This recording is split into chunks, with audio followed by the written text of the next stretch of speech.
शालिनी माँ के गुजर जाने के बाद मायके आती है।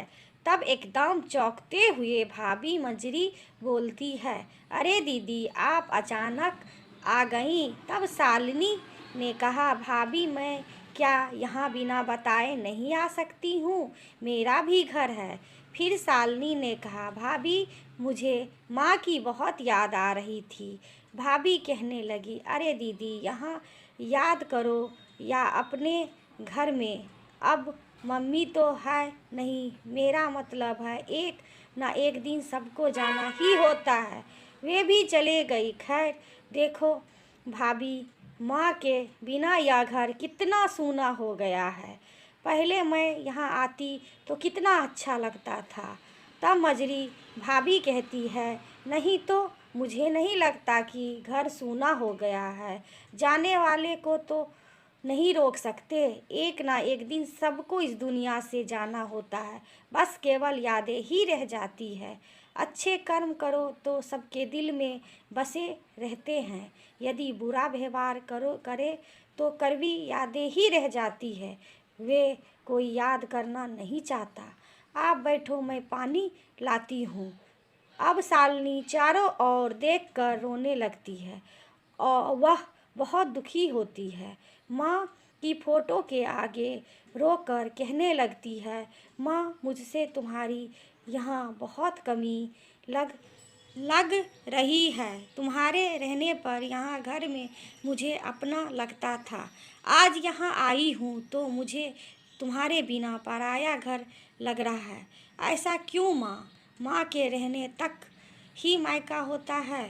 तभी भाभी पानी लेकर आती है और अरे दीदी आप तो रो रही हो, यह अपने कर्मों का फल ही होता है, इसलिए आपको पराया घर लग रहा है।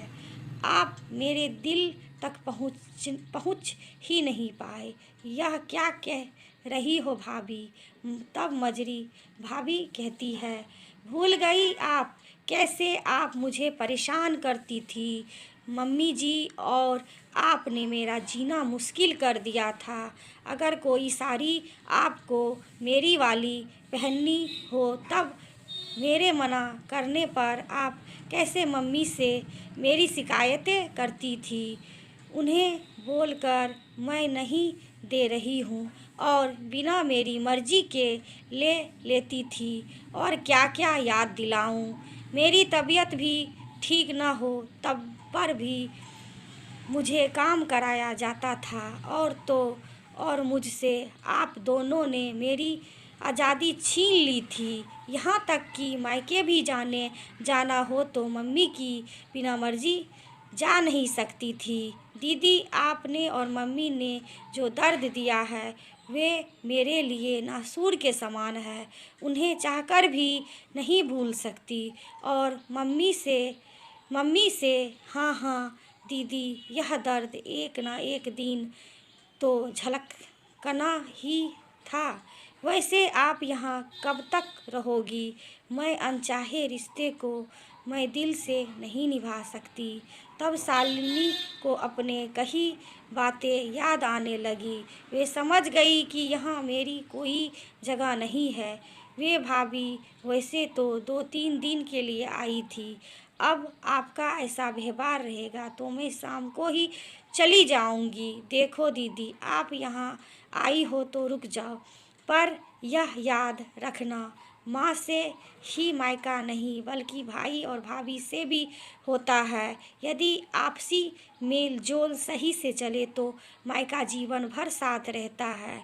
यह एक दूसरे के सुख और दुख में हम साथ होते हैं, और सदा एक दूसरे से हम संबंध ऐसे बनाए रखें कि वह कभी न टूटे।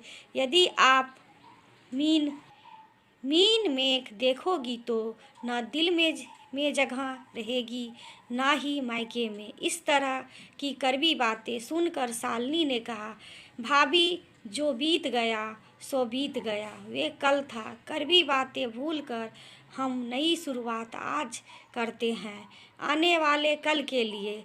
मुझे मायका चाहिए ताकि मैं आपके दिल में जगह बना सकूं।